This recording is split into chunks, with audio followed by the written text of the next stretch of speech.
mais au mot près, car il s'agit de la même scène décrite par Allah qui prétend que dans le Coran, il décrit toujours des faits véridiques. Cette différence avec des expressions manquantes par-ci ou des termes changés par-là est suspecte, mais elle prend tout son sens si on admet que le Coran est une œuvre humaine orale à l'origine et que le Coran compile par écrit un message transmis par un bouche à oreille qui en a dénaturé la précision sur le long terme. J'ajoute enfin pour l'anecdote cocasse qu'Allah précise dans le Coran qu'il faut exclusivement se prosterner devant lui et seulement devant lui. C'est donc un comble qu'Allah ait déjà pu se plaindre qu'Iblis refuse de se prosterner devant une autre créature qu'Allah.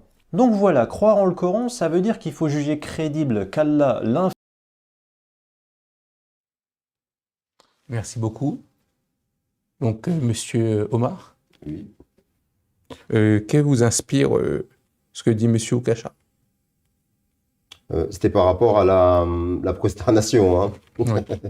Il a cité effectivement les 3 versets aussi par rapport à... Oui, tout à fait. Parce qu'en fait, si je vous demande de répéter, c'est Oui. parce que c'est tellement fort dans les oreilles que j'ai pas tout entendu. Je connais l'allégation, donc de mémoire, Oui. je vous interpelle. Donc ouais, c'est bien. En fait, les versets dont il est question, Mhm. elles révèlent des secrets, des trésors cachés, qui sont dans la rhétorique du Saint-Coran. Le Saint-Coran, à chaque fois qu'il cite un verset, il y a toujours une nuance, parce que il précise à chaque fois des phénomènes.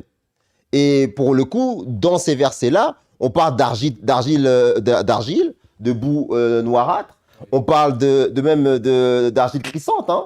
Et tout cela évoque ce que notre frère Sajid Saab avait démontré de manière brillante lors de précédents lives,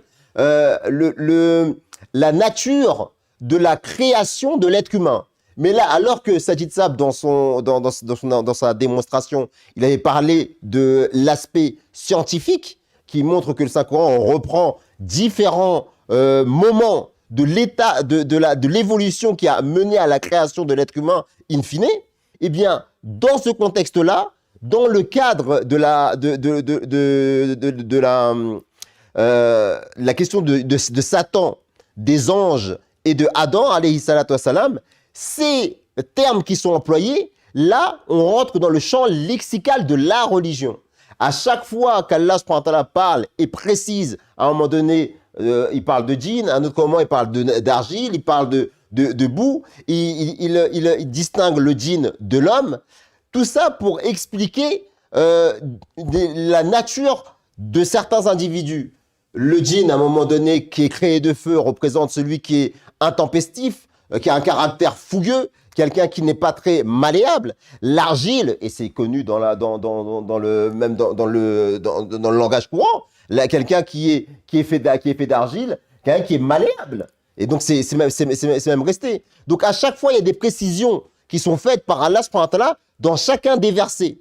On n'aura pas le temps ici de rentrer dans les secrets liés à ces versets-là, mais cela ne démontre pas une approximation, mais plutôt des notes d'enseignement précis sur des sujets particuliers qu'Allah subhanahu wa ta'ala a voulu mettre en avant. Mais là encore, si on extrait ces versets de leur contexte et on veut faire croire, parce que c'est son interprétation de dire que Allah dit exactement la même chose à chaque fois. Non, il ne dit pas la même chose parce qu'à chaque fois, les contextes sont différents. Et je pense que ça pourra préciser même les contextes à ce niveau-là. Oui, et il faut aussi revenir un petit peu à ce que vous disiez précédemment. On revient malheureusement toujours à cette question de simplisme qu'on nous objecte à nous, mais qui est très présente dans l'argumentation de M. Oukasha. C'est que vous regardez par exemple ces 3 versets qu'il a cités, il les a cités par rapport à différents soi-disant positionnements sur une même histoire. En fait, il faut se rendre compte d'une chose, c'est que même dans le milieu scolaire, je voulais commencer par là aussi avant d'introduire en fait ce sujet. Dans le milieu scolaire, on nous a appris depuis qu'on est gamin que lorsque en cours de français, on nous apprend de ne pas nous faire nous-mêmes l'interprète de l'auteur. Oui. On nous dit expressément que vous devez sortir la pensée de l'auteur dans la critique textuelle. On nous a appris ça depuis qu'on est gamin. Alors je ne sais pas où a été à quelle école a été M. Oukasha, et je suis sûr qu'il a été vu sa manière de s'exprimer dans la même école que moi et la même école que Omar Sam, c'est que on nous a appris à ne pas interpréter. Et moi, je me souviens, de notes catastrophiques parce que j'ai voulu mettre ma propre pensée. Alors, ayons au moins cette honnêteté, puisqu'on parlait d'honnêteté intellectuelle, de pouvoir essayer de comprendre qu'est-ce qu'il y avait dans l'esprit de l'auteur, ou même, selon Oukacha, des auteurs du Coran. Or, ici, le lexique qu'Omar Saab a dit, le lexique coranique, ou le champ lexical qui est utilisé dans le Coran, il prend sa réalité tout à fait dans ces 3 exemples de versets. Lorsque vous regardez en fait les versets qu'il a cités, il en a cité 3, mais il n'y a pas que sur ces 3-là qu'on doit s'arrêter. Là, le chapitre 7, versets 11 à 15, le chapitre 15, versets 30 à 34, le chapitre 17, versets 61 à 63, mais j'aimerais commencer par le chapitre 7. On va le lire et on va revenir peut-être en arrière sur la question du chapitre 2 qui n'a pas été cité. Le chapitre 7, il est dit dans le verset 11, avec le Bismillah, on va dire 12, et en vérité, c'est nous qui nous vous avons créé, puis nous vous avons donné forme, puis nous avons dit aux anges, soumettez-vous à Adam. Et ils se soumirent, etc. Donc là, l'introduction du sujet d'Adam. Ici, c'est différent d'un autre verset, qui est chapitre 2, verset 41, où Dieu introduit la présence d'Adam comme étant créé sur terre pour introduire la notion de révélation qui arrive pour la première fois dans l'histoire de l'humanité. Donc là, c'est un angle différent qu'on a introduit dans une autre, un autre récit au chapitre 2 qui n'a pas été cité par vous, M. Oukacha. Maintenant, pour revenir au chapitre 15 et 17, c'est exactement la même chose. On nous parle juste avant, j'invite les téléspectateurs, on n'aura pas le temps de le faire ici, de voir juste avant les versets 15, verset 30 et verset 17, sourate 17, verset 61, juste avant, vous allez voir quel est le récit que nous donne le Coran. On nous parle des prophètes qui sont envoyés et qui ont des ennemis, et qui ont toujours eu des ennemis. Et qu'est-ce que nous donne Dieu? Il nous donne, à ce moment-là, le récit, encore une fois, d'Adam, sous une nouvelle perspective, sous un nouvel angle, pour nous dire quoi? Pour nous dire que, de la même manière que le prophète de l'islam a eu ses ennemis, de la même manière, Noé a eu ses ennemis, etc., et bien de la même manière, je vous rappelle que dans l'histoire de Adam, nous avons un ennemi nommé Iblis, personnifié, la personnification de Satan, et ça a été toujours le lot de l'histoire de l'humanité, à savoir que plus qu'un signe de la fausseté d'un prophète, ça montre la véracité d'un prophète, le fait qu'il ait des opposants. Voilà pourquoi Dieu utilise l'histoire d'Adam différemment dans ces 3. Dans les 2 versets, les 2 sourates 15 et 17, c'est exactement de ça il s'agit. Il introduit la notion d'inimitié qui naît avec l'arrivée des prophètes. Ensuite, je voulais introduire aussi une chose, chapitre 7, qu'il a cité lui-même, et qui vous montre aussi la véracité scientifique de l'auteur du Coran. Quand il cite une chose, il ne le fait qu'à propos. On a eu un aperçu, chapitre 2, verset 41, mais chapitre 7, verset 12, il nous dit, en vérité, c'est nous qui nous vous avons créé, puis nous vous avons donné forme, comme si l'homme, nous, avons été créés avant Adam. Et bien, c'est exactement ce qu'il est dit ici.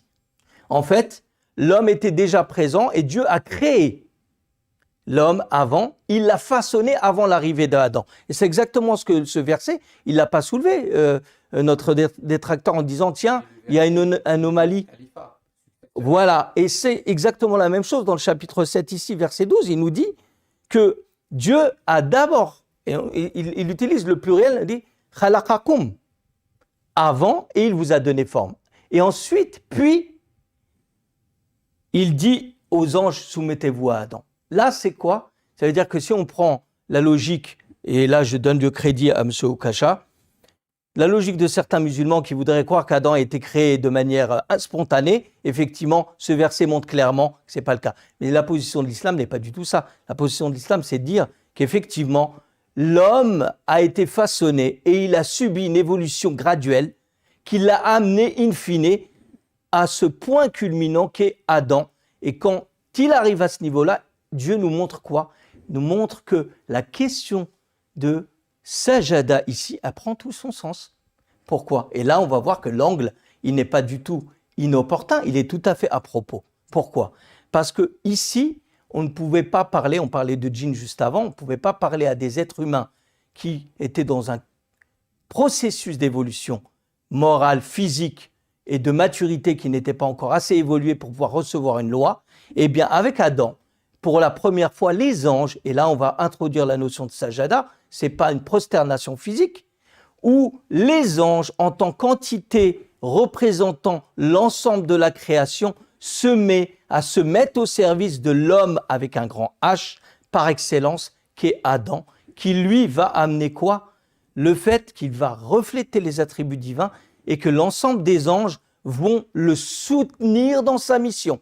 Et c'est pour ça que Dieu le met sous cette perspective pour expliquer l'histoire de Iblis. Ça serait trop long de l'expliquer de toute façon ici, on n'aura pas le temps. C'est juste pour vous dire que c'est tout à fait à propos. Non seulement on respecte la logique de l'évolution humaine ici, juste avant l'arrivée d'Adam, mais aussi on montre que par Adam, en fait, il y a une évolution morale et spirituelle qui n'était pas possible avant, et qu'avant ça, comme il est dit précédemment dans ce verset, ou dans un autre, que le djinn, les hommes, c'est une des significations qui était née auparavant, avaient une nature, un tempérament rebelle, qui ne sied pas à l'acceptation d'une loi ou d'un ordre social et d'un système social qui pouvait suivre un prophète. À partir d'Adam, là les anges, donc sous-entendu toute la création qui est sous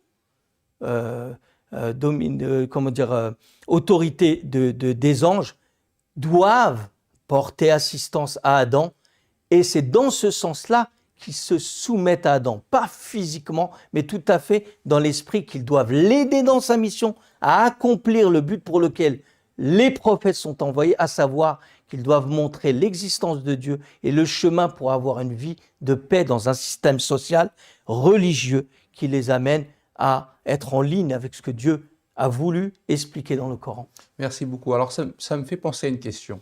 Par exemple, le prophète Joseph, Oui. qui a vu dans un songe le soleil, la lune et 11 étoiles se prosterner devant lui.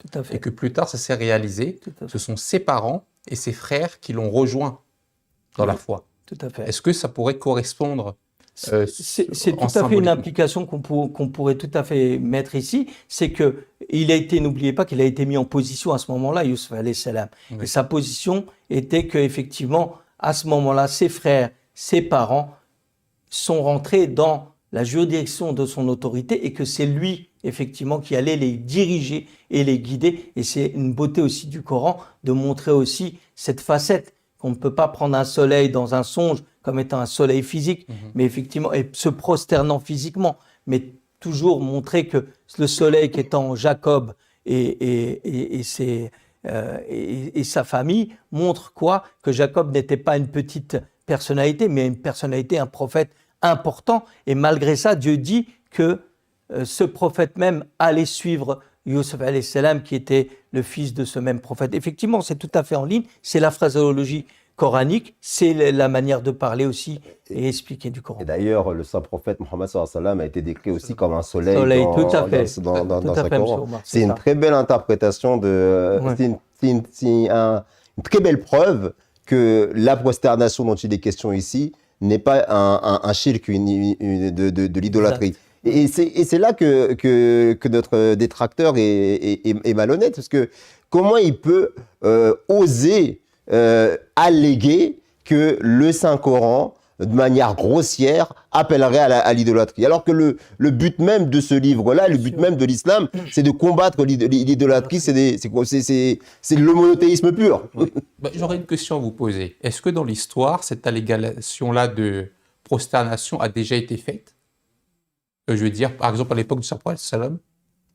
C'est une question qui me passe à l'esprit, qui pourrait passer à l'esprit. S'il y avait des personnes qui auraient dû faire cette allégation au Saint-Prophète, sallam, ça aurait dû être ses contemporains, les idolâtres de la Mecque. C'est la question. Ils auraient dû dire pourquoi nous empêches-tu de nous prosterner devant nos idoles, alors que toi-même tu demandes à ce qu'on se prosterne, alors que le Saint-Coran lui-même dit qu'il faut se prosterner devant Adam, alayhi salatu salam.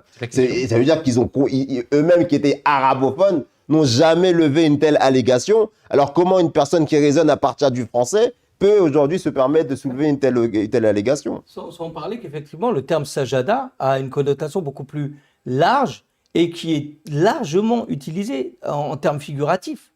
Donc, pourquoi à chaque fois s'arrêter à cette vision simpliste? Alors que certains tenants de l'islam soient littéralistes, soit, il a raison de condamner mais de prendre ce simplisme et l'imposer comme étant, comme dit Omar Saab, l'imposer comme étant ce qu'on doit retenir du Coran, c'est être aussi littéraliste et rigoriste que ceux qui le condamnent.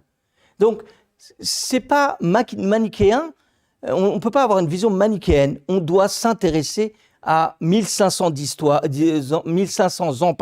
d'histoire où effectivement différents auteurs et même des orientalistes aujourd'hui vont faire ce travail de connexion avec ce qu'a voulu dire tel ou tel verset. Alors comment M. Oukacha, lui, peut en un trait se dire c'est comme ça et pas autrement? C'est quand même assez dommageable en fait. On l'invite vraiment à la réflexion là-dessus. Oui.